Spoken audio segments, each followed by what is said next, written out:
ရှင်မျက်နှာပုံကိုခွာကြည့်ပြီးရှင်ရဲ့ပကတိရာတွေကိုရင်ဆိုင်ကြည့်ဖို့ကျမတစ်ခါမှစိတ်ကူမကြည့်ဘူးပါဘူးကျမတည်ရဲ့အဲ့ဒီမျက်နှာပုံကိုဆွဲခွာမိလိုက်ရင်တလွာပြီးတလွာကွာကြလာမှာကကျမကိုယ်တိုင်ပဲဆိုတာဟုတ်ပါတယ်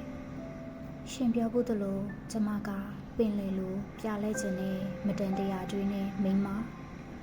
ရှင်နဲ့ဆိုညင်းဆိုခြင်းနှခမ်းသားတွေကိုရှောင်လို့တော့တတိမရတော့တဲ့နေညာရှင်သိလားရှင်လည်းပင်သွေးကြောကလေးရဲ့တတိတ်တိတ်ခုန်တန်းဟာကျမတဘောဟာလုံးမငြင်းချမ်းခဲ့ရခြင်းတွေရဲ့ကဲတင်တည်သွားပဲရှင်ကိုလာလာဆိုင်တဲ့ဘေဘီခေါ်တန်းများတွေလှုပ်ချင်ရလှုပ်ပြီးခဏခဏ sorry ပြောတတ်တဲ့ကနမပွင့်ဖြူဖြူတွေရှိစေရပါပဲဘဝကိုတိဆောက်ထားပုံကဘာတစ်ခုမှရှင်ပေးခဲ့တာမဟုတ်ပဲကျမဘာသာလက်ခံယူမိခဲ့တာတွေအပြည့်နဲ့အဲ့ဒီလိုပြောရင်ဒီညရှင်တောက်နေမယ်အရက်ခွက်တွေကရေခဲတွေရဲ့အရေးပါမှုကိုမနာလို့ဖြစ်ချင်လာတယ်ရှင်မူးနေတဲ့အခါတလောကလုံးကိုကြည်လင်ပြချင်နေတဲ့ရှင်မသိစိတ်တွေကိုဘယ်မှာပြစ်တင်ထားသလဲပြီးတော့ကျမမေးချင်တယ်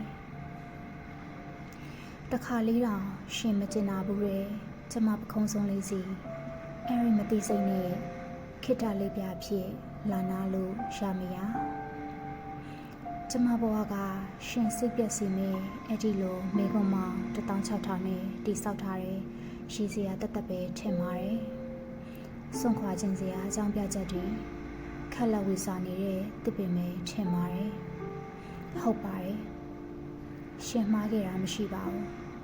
ရှင်ဘက်ကမုံတိုင်းလို့အတိအလင်းကြေညာခဲ့ပါတယ်